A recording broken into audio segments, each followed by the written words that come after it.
नमस्कार, मैं हूं प्रवीण गौतम।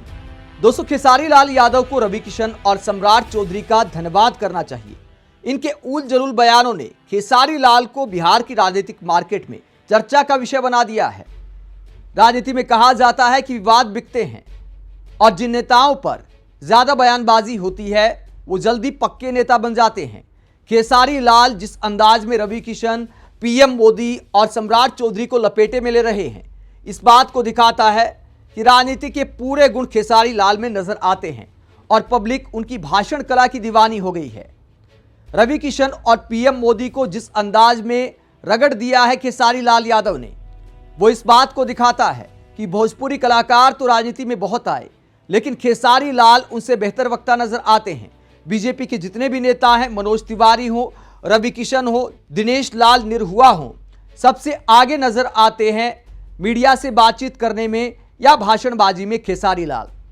ये सब लोग धर्म की राजनीति करते हैं, उल जलूल बयान देते हैं। कई बार मजाक बन जाता है कि कहना क्या चाहते हैं, समझ नहीं आता क्या कहना चाहते हैं। एक्टिंग करते नजर आते हैं रियल लाइफ में भी, और रियल लाइफ में जो रियल ना लगे ऐसे नेता जनता को बहुत कम पसंद आते हैं।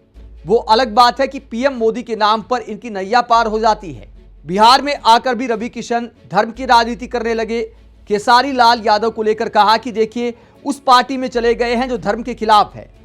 यानी खेसारी लाल को भी एक तरह से धर्म के खिलाफ बता दिया, तो खेसारी लाल भी पुराने रिश्ते भूल गए और रवि किशन को उन्हीं के अंदाज में जवाब दे रहे हैं। रवि किशन और खेसारी लाल यादव का याराना माना जाता है। रवि किशन खेसारी लाल को छोटा भाई बताते आए हैं। राजनीति में कौन किस पार्टी में जाता है ये व्यक्तिगत फैसला होता है, उसको लेकर व्यक्तिगत संबंध खराब नहीं किए जाते। लेकिन जब रवि किशन ने यह बयान दिया कि भगवान कृष्ण ने गीता में उपदेश दिया है कि अपने भी युद्ध में खिलाफ खड़े हो जाएं, तो उन पर भी तीर चलाने होते हैं, तो खेसारी लाल यादव भी उन्हीं के अंदाज में जवाब दे रहे हैं। और क्या जवाब दिया है रवि किशन को? पहले भी जवाब दिया था, अब की बार पीएम मोदी को भी लपेटे में ले लिया। और क्या कहा खेसारी लाल यादव ने? रवि किशन को जवाब सुनाते हैं पीएम मोदी और रवि किशन को क्या कहा खेसारी लाल ने। फिर सम्राट चौधरी को भी एक बार फिर जवाब दिया है, वो भी आगे आपको दिखाएंगे। पहले रवि किशन को क्या कहते हैं? मैं रवि भैया से इस मंच के माध्यम से पूछना चाहता हूं कि जिस पार्टी में आप हैं, एक बार उस पार्टी के जो बड़े नेता हैं, जिनका नाम माननीय हमारे पिता तुल्य आदरणीय मोदी जी है, उनसे एक बार जरूर पूछेगा। उनको गुजरात डेवलप करने के लिए पैसा है, बिहार डेवलप करने के लिए पैसा नहीं है। बिहार में सिर्फ वो ट्रेन भेजेंगे हमारे भाइयों को प्रदेश छुड़वाने के लिए और गुजरात में फैक्ट्रियां लगवाएंगे। आगे खेसारी लाल कहते हैं, और आप जिस सनातन धर्म की बात करते हैं, कहते हैं कि भगवान कृष्ण बोलते हैं कि अगर कोई अपना विरोध में आ जाए, पाटीदार ही क्यों ना हो, उसको तीर मारो। अरे भाई, हम आपके विरोध में कब आए? तो खेसारी लाल पूछते हैं कि दूसरे दल से चुनाव लड़ना क्या विरोध में आ जाना होता है? आगे क्या कहते हैं खेसारी लाल? हम तो चुनाव लड़ रहे हैं, विरोध में नहीं है। सच पूछिए तो कृष्ण वो नहीं, कृष्ण का वंशज तो मैं हूं। तब उनको पता करना चाहिए कि वो कौरव के दल में है या पांडव के दल में, क्योंकि पांडव की तरफ से तो मैं हूं। तो खेसारी लाल रवि किशन को उन्हीं के अंदाज में जवाब देते हैं कि भैया, पांडवों की सेना में मैं खड़ा हूं। अब आपको तय करना है कि आप पांडव के साथ हैं या कौरव के साथ हैं। आगे क्या कहते हैं खेसारी लाल? तो ठीक है रवि भैया, एक जरूर सवाल है आपसे, जरूर पूछेगा माननीय आदरणीय हमारे पिता तुल्य मोदी जी से। आपके केंद्र में 15 साल से सरकार है, बिहार में 20 साल से सरकार है, क्या एक भी फैक्ट्री के लायक हम लोग नहीं हैं? एक भी फैक्ट्री के लायक। दुख होता है खुद को, जब हम बाहर जाते हैं तो सब हमें बिहारी बुलाते हैं, बहुत दुख होता है। क्या हम सिर्फ मजदूर बनने के लिए पैदा हुए हैं? सिर्फ मजदूर बनने के लिए? तो ये मतलब की बात की है खेसारी लाल यादव ने कि पीएम मोदी ने एक ढंग की कंपनी, फैक्ट्री बिहार में क्यों नहीं लगवाई? तेजस्वी यादव भी इस मुद्दे को उठाते आए हैं। तो पार्टी लाइन पर एक मजे हुए नेता के अंदाज में जनता के मुद्दे उठाते हुए रवि किशन को जवाब दे रहे खेसारी लाल यादव। हालांकि रवि किशन जैसे नेता मतलब के मुद्दों पर बहुत कम बात करते हैं। बीजेपी में भी ऐसे बहुत सारे नेता हैं जो मतलब के मुद्दों पर बात करते हैं, लेकिन खासकर जो भोजपुरी कलाकार बीजेपी में गए हैं, चाहे मनोज तिवारी हो, रवि किशन हो, ये वहां पर भी मस्करी करते रहते हैं। अगर आप खेसारी लाल यादव के भाषण सुनेंगे, उन्होंने अपनी गलती मानी है अश्लील गानों को लेकर। ये लोग तो अपनी गलती भी नहीं मानते। उल्टा रवि किशन ने तो आरोप लगा दिया कि जब मैं संसद में गया तो खेसारी लाल जैसे उन्हें भोजपुरी को बर्बाद कर दिया। मतलब खेसारी लाल यादव पर ही सारा ठीकरा फोड़ दिया। खेसारी लाल यादव आरोप लगाते हैं, पूछते हैं सवाल, ठीक है मेरे से गलती हो गई, मुझे ऐसे गाने नहीं गाने चाहिए थे। लेकिन बीजेपी में जो नचनिया है, जो नचनिया शब्द का इस्तेमाल किया था सम्राट चौधरी ने, तो उसे लेकर खेसारी लाल यादव सवाल करते हैं, उन्होंने भी तो ऐसे ही गाने गाए हैं, उनके बारे में क्यों नहीं बोलते। आगे क्या कहते खेसारी लाल, आगे खेसारी लाल सम्राट चौधरी को जवाब देते हुए कहते कितने लोग ये बात कह रहे हैं कि खेसारी नचनिया को टिकट दे दिया।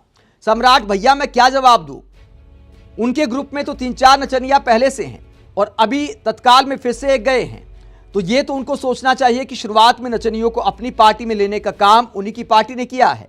अरे यार, हम नचनिया तो बाद में हुए, पहले इंसान तो बेहतर हो जाएं, हमें इंसान बनना चाहिए। तो इंसानियत की बात करते हैं खेसारी लाल। और उसके बाद कहते हैं, कुछ लोग कहते हैं गंदा गाना, ये बताइए मेरे गाने की वजह से क्या छपरा का नाला खराब हुआ है, क्या हमारे गाने की वजह से हॉस्पिटल बर्बाद हुआ है, क्या स्कूल की व्यवस्था बदली है, क्या हमारे गानों की वजह से लोग ट्रेन पकड़कर बाहर जा रहे हैं, और आप मुझे नचनिया कह रहे हैं, गाने वाला कह रहे हैं। तो आपने बिहार को किसी लायक नहीं छोड़ा। तो रवि किशन, पीएम मोदी और सम्राट चौधरी सबको लपेटे में लिया है खेसारी लाल यादव ने। दोस्तों, मतलब की बात की है, अपनी गलती मानना भी बहुत बड़ी बात होती है। लेकिन रवि किशन अपने पुराने गाने भूलकर, रिमोट से लहंगा उठाना भूलकर, बेबी बियर पी के भूलकर, और इसके अलावा भी बहुत सारे गाने हैं, क्या करोगी इसका अचार डालोगी, पूरे शब्द में बोल तक नहीं सकता। रवि किशन ने ऐसे द्विअर्थी शब्दों का भी इस्तेमाल किया है, ऐसे गानों पर भी काम किया है रवि किशन ने, ऐसे गानों पर भी अभिनय किया है। तो तब उनकी अंतरात्मा कहां गई थी, तब भोजपुरी क्या बर्बाद नहीं हो रही थी। खेसारी लाल के गानों पर वही सवाल उठा सकता है जिसने ऐसा काम नहीं किया हो। सवाल तो उठ जाते हैं, ये सवाल तो उठना लाजमी है। अगर किसी ने ऐसे गंदे गाने बनाए हैं तो सवाल पूछना वाजिब दिखाई देता है, लेकिन सवाल वही तो पूछ सकता है ना जिसने ऐसा काम नहीं किया हो। अब रवि किशन, मनोज तिवारी या बीजेपी वाले तो पूछ नहीं सकते, क्योंकि ऐसे गाने गाकर ही इन्होंने भी अपनी पहचान बनाई है, इन्होंने भी खूब माल कमाया है। और अब खेसारी लाल पर कहते कि भैया भोजपुरी को बर्बाद कर दिया। खेसारी लाल कम से कम राजनीति में आने के बाद जनता के मुद्दे तो उठा रहे हैं, और यही बात बाकी भोजपुरी कलाकारों से खेसारी लाल को अलग बनाती है, जिसे लेकर पब्लिक क्या कहती है। जिस अंदाज में खेसारी लाल यादव ने पीएम मोदी, रवि किशन और सम्राट चौधरी को जवाब दिया है, उसे लेकर पब्लिक कहती है खेसारी लाल यादव एक परिपक्व नेता बनते जा रहे हैं। इन्होंने लोकप्रियता के मामले में रवि किशन, मनोज तिवारी और दिनेश लाल निरहुआ को पीछे छोड़ दिया है। खेसारी सिर्फ जनता से जुड़े मुद्दे उठा रहे हैं, जबकि इनके दूसरे भोजपुरी कलाकार भाजपाई खेसारी को नीचा दिखाने में लगे हुए हैं। खेसारी और अन्य भोजपुरी नेताओं के बीच जमीन आसमान का अंतर है। और क्या कहती पब्लिक, भोजपुरी इंडस्ट्री से राजनीति में आए नेता रवि किशन, मनोज तिवारी, पवन सिंह, दिनेश लाल यादव को आज तक मैं इतनी परिपक्वता के साथ भाषण देते हुए नहीं सुना। खेसारी लाल यादव में एक बेहतरीन राजनेता दिखाई पड़ रहा है। खेसारी लाल यादव का चुनावी स्टाइल बाकी भोजपुरी सितारों से अलग है। बिना बड़े मंच के, शो ऑफ के वो गांव-गांव जाकर जनता से सीधे जुड़ रहे हैं। उनके भाषण जाति धर्म नहीं बल्कि शिक्षा, रोजगार और पलायन जैसे असली मुद्दों पर केंद्रित हैं।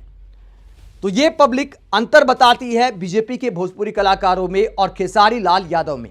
हालांकि दोस्तों, दूध का दूध, पानी का पानी तो तभी होता है, निचोड़ तो तभी निकलता है जब विधायक बनने के बाद कोई जमीन पर रहकर काम करे, विधायक बनने के बाद आसमान में ना उड़े।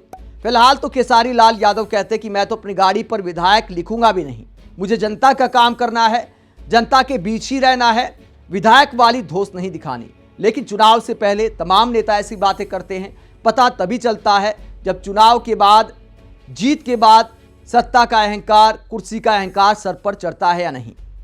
आप खेसारी लाल यादव के रवि किशन, पीएम मोदी और सम्राट चौधरी पर बयान को लेकर क्या सोचते हैं, कमेंट बॉक्स पर अपनी राय जरूर दें। साथ ही चैनल को सब्सक्राइब भी करें। नमस्कार।